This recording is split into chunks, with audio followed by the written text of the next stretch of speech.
This is the early edition, a curated weekday guide to major news and developments over the past 24 hours. Curated by Lizzie Jennings and read by an automated voice. Published February 3, 2026, on Just Security, an essential resource for those shaping a just and secure world. Iran. U.S. envoys Steve Witkoff and Jared Kushner are expected to meet Iranian Foreign Minister Abbas Araghchi on Friday in Istanbul, with representatives from Turkey, Qatar, Egypt, Oman, Saudi Arabia, the UAE, and Pakistan, to discuss a possible nuclear deal, according to three sources. A U.S. official said the summit will focus on trying to put together a package deal that prevents war, adding that the Trump administration hopes Iran will come to the meeting ready to make the needed compromises. Iranian President Masoud Pezeshkian said today that he has instructed Abbas Araghchi to pursue fair and equitable negotiations with the United States. Barak Ravid reports for Axios. John Gambrell reports for AP News. Witkoff is expected to meet Israeli Prime Minister Benjamin Netanyahu, the head of the Mossad intelligence service, and the Israeli military's chief of staff in Israel today, according to two officials. Israel is expected to ask that any agreement with Iran include removing enriched uranium from the country, stopping the enrichment of uranium, limiting the creation of ballistic missiles, and ending support for Tehran's proxies. John Gambrell reports for AP News. Iran's leaders fear that a U.S. strike could break its grip on power by reigniting anti-government protests, according to 6 current and former Iranian officials. Officials told Supreme Leader Ayatollah Ali Khamenei that public anger following last month's crackdown has reached a point where fear is no longer a deterrent, 4 officials said. An attack combined with demonstrations by angry people could lead to a collapse of the ruling system. That is the main concern among the top officials. And that is what our enemies want, said an official. Russia-Ukraine war. Russia overnight fired around 450 long-range drones and 70 missiles at Ukraine.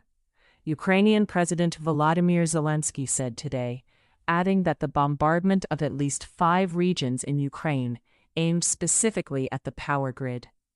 The attacks ended an informal, short-lived energy ceasefire between Russia and Ukraine that officials had called a confidence-building gesture for peace negotiations.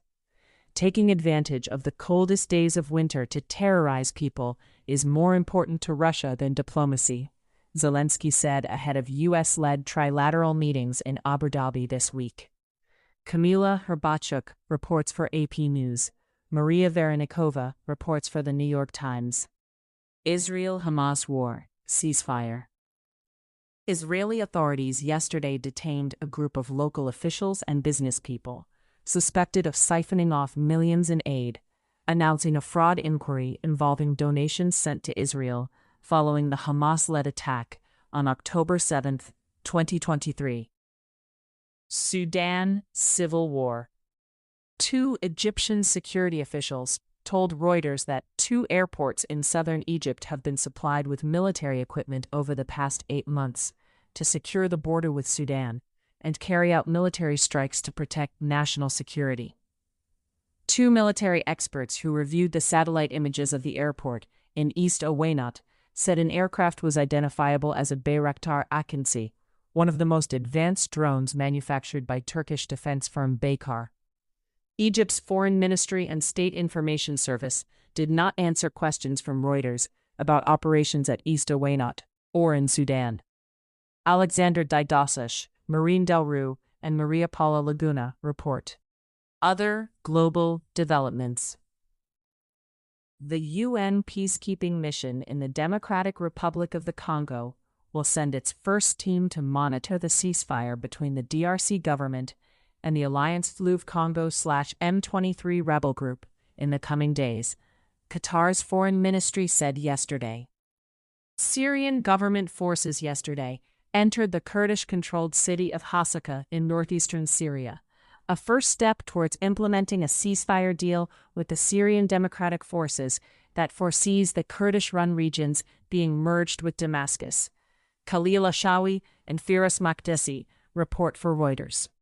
Humanitarian organizations in South Sudan said yesterday that access to the conflict-hit eastern state of Jonglei has left thousands of people in need of life-saving medical care and food assistance at risk. The International Rescue Committee's country director for South Sudan, Richard Orengo, said that intensified fighting and the militarization of key areas have forced the suspension of services. Doctors Without Borders, Médecins Sans Frontières, said that the government has suspended all humanitarian flights, cutting off medical supplies and emergency evacuations. Deng Machal reports for AP News. Tech developments. SpaceX has acquired xAI in a deal that combines two of Elon Musk's biggest companies, Musk announced yesterday. Dan Primack and Madison Mills report for Axios.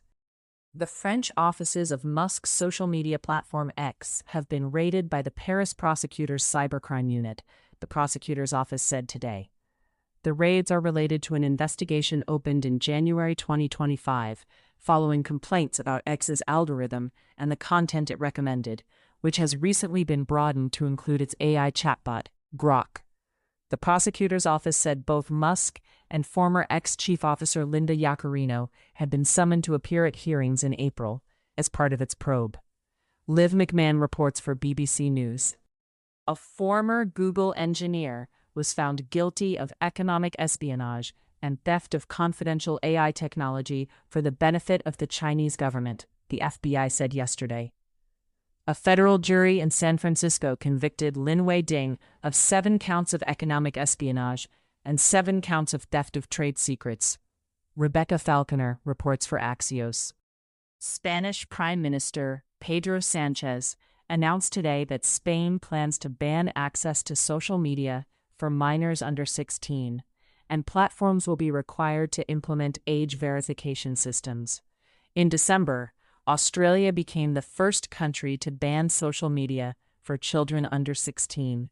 Britain and France are currently considering similar age-based measures.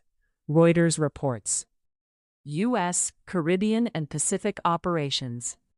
Venezuelan interim president Delcy Rodriguez and U.S. envoy Laura Dogu met yesterday in Caracas. Foreign Minister Yvonne Gill said that the conversation covered the common agenda between the two countries, especially energy, trade, political, and economic issues.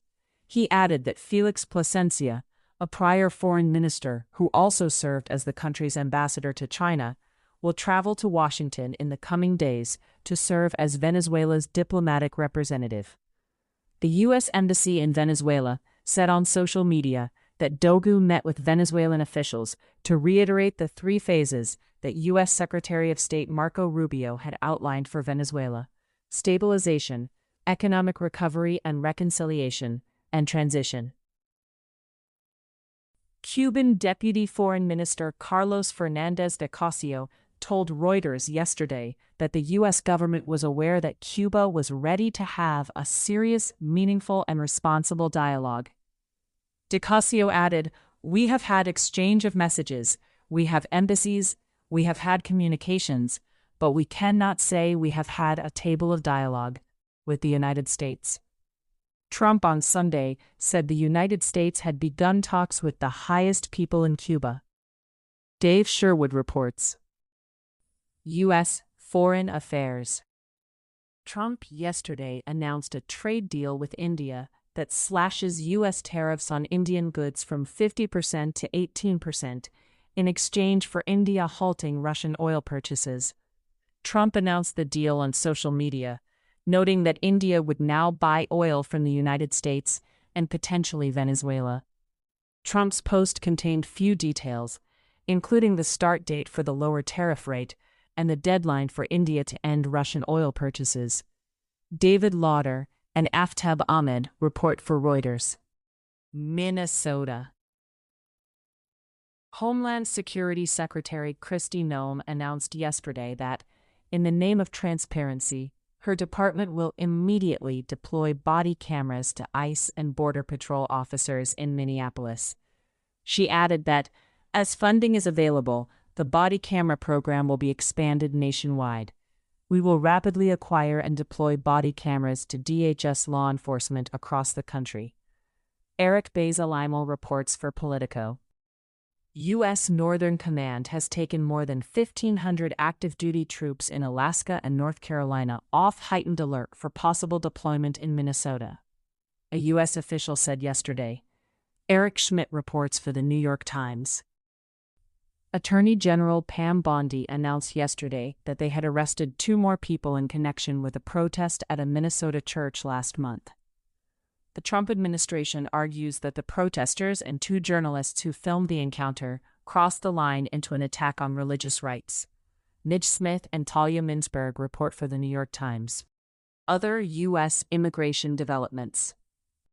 U.S. immigration officials have imposed quarantines and stopped all movement inside the Dilley Immigration Processing Center, a family detention facility in Texas, following 2 confirmed measles cases over the weekend, a Homeland Security Department official said yesterday.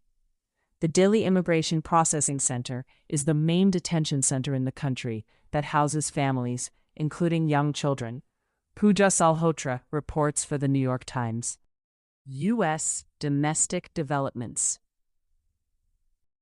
Bill and Hillary Clinton have agreed to testify before the House Oversight and Government Reform Committee as part of the panel's investigation into Jeffrey Epstein. The couple changed their minds as the House prepared to vote on Wednesday on whether to hold them in contempt of Congress. Haley Fox and Kaylin Razor report for Politico. A federal judge said he would hold a hearing tomorrow to consider shutting down the government website that houses millions of files in the Epstein case, until proper redactions can be made, after victims' names were improperly disclosed last week. Bondi acknowledged yesterday in a letter to the court that the Justice Department had worked through the weekend and had taken down several thousand of documents and media that may have inadvertently included victim-identifying information. She blamed various factors, including technical or human error. Benjamin Weiser reports for the New York Times. Trump loyalist Ed Martin has been stripped of his role leading the Justice Department's Weaponization Working Group, tasked with investigating prosecutors who pursued past investigations into Trump and his allies, 2 sources told NBC News. Sources told the New York Times that senior department officials felt Martin was ineffective in pursuing cases that Trump has demanded be acted upon immediately. A Justice Department spokesman said that Martin will continue to serve in his other role as pardon attorney. Ryan J. Riley reports, Glenn Thrush and Alan Foyer report. Trump administration actions. Trump yesterday announced a $12 billion initiative known as Project Vault, aimed at bolstering domestic stockpiles of strategic critical minerals to reduce dependence on foreign producers, especially China. Project Vault will entail procuring and storing minerals for American manufacturers. Alan Rappaport and Tony Rahm report for the New York Times. Trump said yesterday that the administration is pursuing $1 billion from Harvard to settle federal probes into the university. Trump's post came in response to a New York Times report, citing sources, saying the Trump administration has dropped its demand for cash from Harvard in ongoing talks to strike a deal. Trump dismissed the report. Rishabh Jaiswal, Shivani Tana, and Kanishka Singh report for Reuters. Director of National Intelligence Tulsi Gabbard told lawmakers in a letter yesterday that she attended an FBI search of the election office in Fulton County, Georgia, last week, because Trump asked her to be there, adding that she accompanied the FBI under my broad statutory authority to coordinate, integrate, and analyze intelligence related to election security. Gabbard also acknowledged that she facilitated a brief phone call between Trump and FBI agents who conducted the search, in which Trump thanked the agents for their work. Eric Tucker reports for AP News. John Sakalariadis reports for Politico. A U.S. intelligence official has alleged wrongdoing by Gabbard in a whistleblower complaint filed 8 months ago that has yet to be shared with Congress, as it contains highly classified content which could cause grave damage to national security, U.S. officials said. It also implicates another federal agency and raises potential claims of executive privilege that may involve the White House, officials said. Dustin Voles and C. Ryan Barber report for the Wall Street Journal. Trump administration litigation. A federal judge yesterday temporarily blocked the Trump administration from ending temporary protected status for more than 350,000 Haitians. Miriam Jordan reports for the New York Times. A federal judge yesterday issued a temporary restraining order, ruling that the Homeland Security Department likely broke the law when it barred members of Congress from visiting immigrant detention facilities without a week's notice. The judge found that the policy continued to violate a part of the law that provides annual appropriations to fund DHS and prohibits those funds from being used to limit congressional oversight. Kyle Cheney and Josh Gerstein report for Politico. Zach Montague reports for the New York Times. A federal judge yesterday said that he would lift a restraining order granted last week to safeguard crucial evidence in the killing of Alex Preddy.